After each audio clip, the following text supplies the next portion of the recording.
For mayor turns ugly 8 days before the primary. Now, some think it's an effort to knock off a top contender. Chris Hernandez is here to explain now. Chris?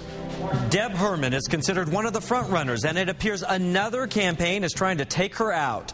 An off-the-record source connected to another campaign passed a tip about a sex offender hired by the Herman campaign. The 28-year-old man pleaded guilty to a charge of possessing child porn about a decade ago.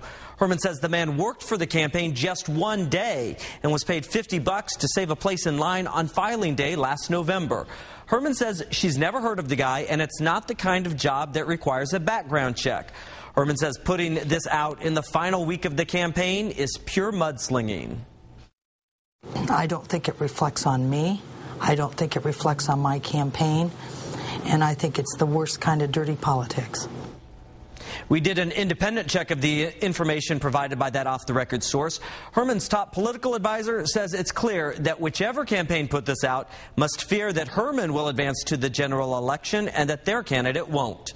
Chris Hernandez, NBC Action News.